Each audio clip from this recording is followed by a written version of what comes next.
बोला ना। सुना तनी कि रौरो ऐसे देवघर जाता नहीं। अरे हाँ हो, 2 साल के बाद बाबा के दर्शन करे के सौभाग्य मिलल बा, तो अबरी हमू जाता नहीं बाबा के दर्शन करे। सुनी अकेले रौरा हम जाए ना देवे, असो हमहू चलब रौरा साथ। अच्छा ले ले आई डिहरी बजरिया से जोड़े सैया जी कंवरिया। ले ले आई डिहरी बजरिया से जोड़े सैया जी कंवरिया। ले ले आई डिहरी बजरिया से जोड़े सैया जी कंवरिया। जोड़े हो कंवरिया सैया जोड़े हो कंवरिया।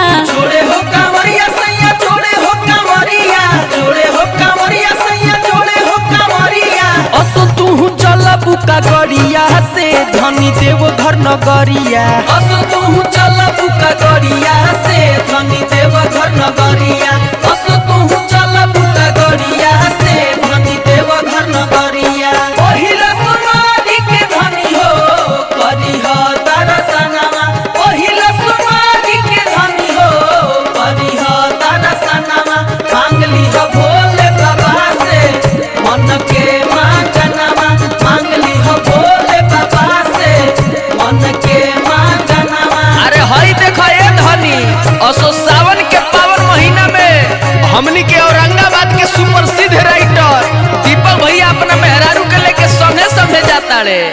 दुख जिंदगी के सारा सुनाई जब भोला जी पर जलवा चढ़ाई। बोल बोल बम बोल बम बोल बम। बोल बोल बम बोल बम बोल बम।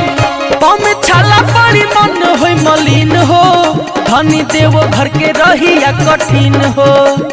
कर दर्शन पिया बढ़िया से थकी कतनो शरीरिया। ले ले आई डिहरी बजरिया से जोड़े सैया जी कंवरिया। असो तू चल बुका गरिया से धनी देव घर नगरिया। बोल बम के बोल जनारा कंवरिया। बोल बम के बोल जनारा। बोल बम के बोल जनारा कंवरिया। बोल बम के बोल जनारा। कभी है बाबा सहारा हो, कभी है बाबा सहारा। जिंदगी न मिली दोबारा कंवरिया। बोल बम के बोला जनारा।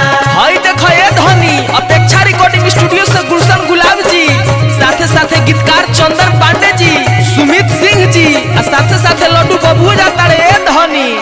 ले ले आई न बलम जल्दी जाके घुघुर लगल कंवरिया सजा के। बोल बोल बम बोल बम बोल बम। बोल बोल बम बोल बम बोल बम। जत बानी हो बाजार समझा के, तले रखी हो सामान सरिया के। पानी लागे बरसी उपरिया से घेर ले बाहो बदरिया।